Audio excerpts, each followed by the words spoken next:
Saudi আরবে অবৈধভাবে বসবাস করা প্রবাসীদের বিরুদ্ধে কঠোর অবস্থানে নেমেছে দেশটির নিরাপত্তা বাহিনী। গত এক সপ্তাহের অভিযানে 18,054 জনকে আটক করার পাশাপাশি 14,621 জনকে ভিসা বাতিল করে নিজ দেশে ফেরত পাঠানো হয়েছে, যা গত কয়েক মাসের মধ্যে সর্বোচ্চ।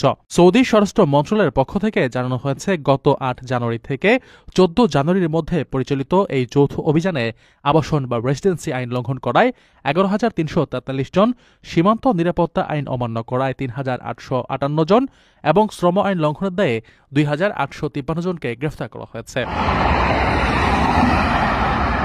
একই সাথে অবৈধ অভিবাসীদের আশ্রয়, পরিবহন বা কাজ দিয়ে সহায়তা করার অভিযোগে 23 জনকে গ্রেফতার করা হয়েছে। বর্তমানে 27,518 জন প্রবাসীর বিরুদ্ধে চূড়ান্ত আইনি ব্যবস্থা গ্রহণের প্রক্রিয়া চলছে, যাদের মধ্যে 1,966 জন নারী। সৌদি স্বরাষ্ট্র মন্ত্রণালয় এই বিষয়ে অত্যন্ত কঠোর হুঁশিয়ারি উচ্চারণ করে জানিয়েছে, যদি কোনো ব্যক্তি অনুপ্রবেশকারীদের সৌদি আরবে প্রবেশে সাহায্য করে, পরিবহন সেবা দেয় অথবা থাকার জন্য আশ্রয় কিংবা যে কোনো ধরনের সহায়তা প্রদান করে, তবে তাকে সর্বোচ্চ 15 বছরের কারাদণ্ড ভোগ করতে হতে পারে।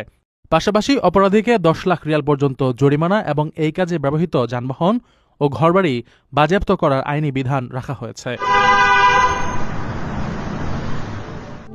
প্রবাসীদের জন্য নির্মাণ হচ্ছে দেশের প্রথম স্মার্ট সিটি, যেখানে থাকছে স্কুল, মসজিদ, হাসপাতাল, সুইমিং পুল, হেলিপ্যাড, পাঠাগার, জিম, সুপারমার্কেট, শিশু পার্ক সহ সকল নাগরিক সুবিধা। মাত্র 30 লাখ টাকা বিনিয়োগে মিলছে আকর্ষণীয় ফ্ল্যাট। প্লাটিনাম ইনভেস্টরদের জন্য ঢাকা বিমানবন্দরে ভিআইপি প্রোটোকল সুবিধা। বিস্তারিত জানতে যোগাযোগ করুন স্ক্রিনে দেয়া হোয়াটসঅ্যাপ অথবা ইমো নাম্বারে।